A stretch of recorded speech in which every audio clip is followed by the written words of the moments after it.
제가 묵상한 것을 한 가지 나누려고 합니다.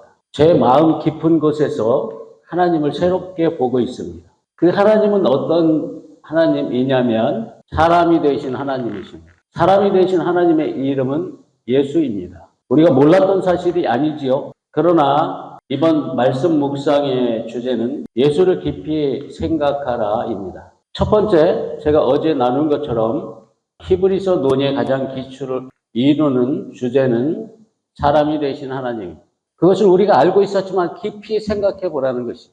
이제 오늘 두 번째 말씀 묵상의 주제는 대제사장 예수님입니다. 구약에 3대 요소가 있는데 첫 번째는 제사 드릴 사람, 두 번째는 제사장, 세 번째는 제물이라고 말씀드렸습니다. 그래서 오늘 묵상 포인트 1은 대제사장인데 특별히 어떤 대제사장이냐면 자비로운 대제사장입니다. 대제사장이라는 단어가 2장 17절에 처음 나와서 16번이나 히브리서에 등장합니다. 2장 17절 보면 그러므로 그가 범사의 형제들과 같이 대신 마땅하도다. 이는 하나님에 대해 자비하고 신실한 대제사장이 되어 백성의 죄를 속량하려 하심이라. 여기 보면 대제사장의 성품이 두 가지가 나옵니다. 자비로움과 신실함. 먼저 신실함에 대해서 3장에서 다룹니다. 예수님은 하나님의 아들로 사람으로 오셔서 신실하게 하나님의 온 집을 섬기셨다 이렇게 나옵니다. 이 신실함은 하나님의 앞에서의 신실함이었습니다. 이것은 지금 고난받고 박해받고 신앙의 위기에서 떨어질 상황에 있는 그리스도인들 향해서 너희는 끝까지 신실해야 된다.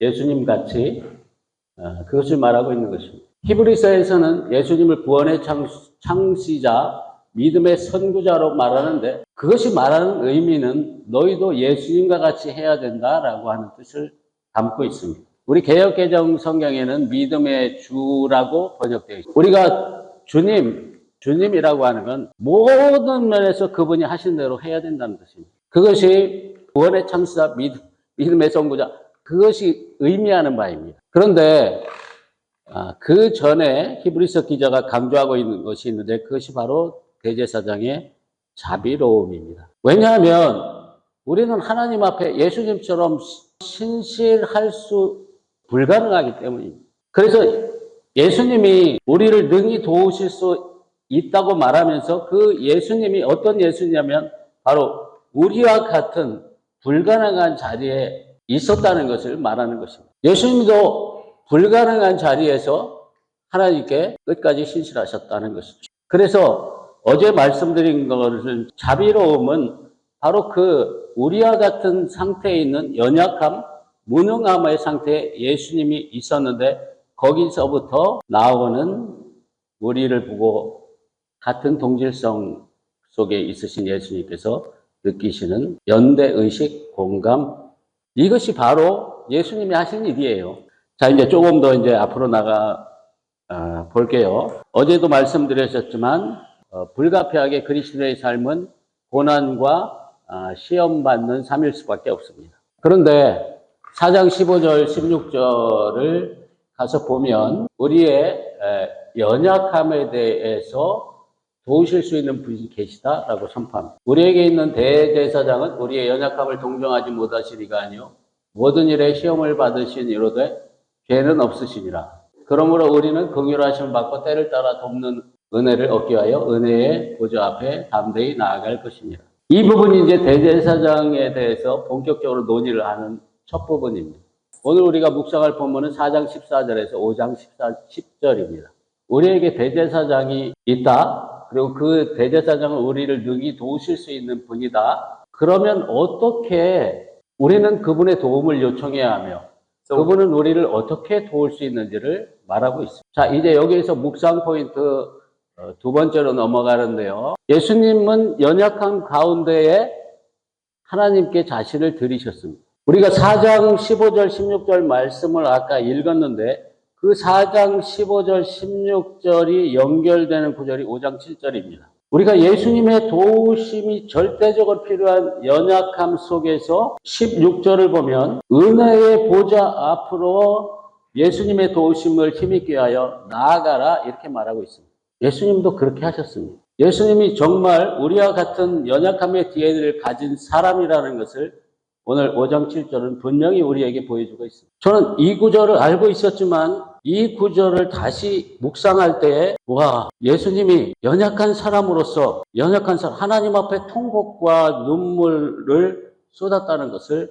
새롭게 보기 시작했습니다. 이것은 정말 예수님이 하나님의 뜻을 순종하기에 할 수 없는 인간의 무능함, 그것을 연약함이라고 하는데 그 상태에 계셨다는 것을 우리에게 보여줍니다. 저에게 이 말씀은 정말 예수님이 사람으로 오셨다는 것을 리얼하게 보여주는 말씀이었어요. 그런 육체에 계실 때 자기를 죽음에서 능히 구원하실 이에게 심한 통곡과 눈물로 간구와 소원을 올렸고 그 다음 구절을 보면 그의 경건하심으로 말미암아 들으심을 얻었느니라. 여기 경건하심이라는 단어가 있는데 하나님 앞에 경건함은 바로 앞에 부분에 예수님의 심한 통곡과 눈물, 무능한 상태에서 하나님 앞에 심한 통곡과 눈물로 간구와 소원을 올린 것, 이것을 하나님은 경건함이라고 보시는 것이죠. 그 다음 구절에 보면 5장 8절 9절이 나오는데 세 번째 묵상 포인트로 넘어가겠습니다. 그가 아들이시면서도 받으신 고난으로 순종함을 배워서 온전하게 되셨은즉 이 부분입니다. 저는 이 구절을 사실 잘 이해할 수 없었습니다. 고난으로 순종함을 배운다는 것이 무슨 뜻인가? 그 부분을 전보다는 더 이해하게 되었습니다. 순종이라고 하는 건 반드시 고난을 거치게 돼 있다는 뜻입니다. 순종은 불가능한 일입니다. 인간의 무능함으로 하나님께 순종하는 건 불가능합니다. 쉬운 예가 아브라함이 자기 아들, 독생자 아들 이삭을 바치는 것 아니에요. 아브라함은 그러한 순종을 하기까지 25년 만에 이삭을 낳고 이삭이 몇 살 때 그렇게 됐는지는 모르는데 근 40여 년이 걸렸습니다. 그 40여 년의 기간은 고난이었죠. 그런데 이건 우리가 다 알고 있는 사실인데, 근데 예수님도 그렇게 하셨다는 것입니다. 우리가 그냥 지나갈 때는 아, 예수님도 그렇게 하셨나 보다 하지만, 그런데 정말 예수님은 우리와 같은 사람의 무능함과 연약함을 지니셨다는 것을 제가 이번에 다시 새롭게 보게 되었습니다. 제가 처음에 시작할 때 제 마음 깊은 곳에서 하나님을 새롭게 보고 있다고 말씀드렸죠. 제가 여기에 와서 히브리서를 전하기 전에는 저는 하나님의 수준은 높은 것으로 올라가는 것이다 이렇게만 생각했습니다. 즉 하나님과의 관계 속에서 무능한 연약한 인간이 하나님께서 원하는 것은 우리를 하나님의 수준으로 끌어올리는 것이기 때문에 시험과 고난을 통해서 그렇게 하신다 이렇게만 생각하고 있었습니다. 여러분이 속으로 질문하면서 묵상하시기 바랍니다. 하나님의 수준은 무엇일까요? 하나님은 물론 높으신 곳에 계십니다. 우리를 하나님이 계시는 높으신 곳으로 끌어올리는 것이 구원의 목적입니다. 그것을 한마디 단어로 영광이라고 합니다. 우리가 그것만 알고 있으면 하나님의 수준의 절반밖에 모르는 것입니다. 나머지 절반은 하나님의 수준은 가장 아래로 내려가는 것입니다. 높은 곳에서 가장 아래로 사람으로 내려오신 것, 우리가 다 알고 있는 것이죠.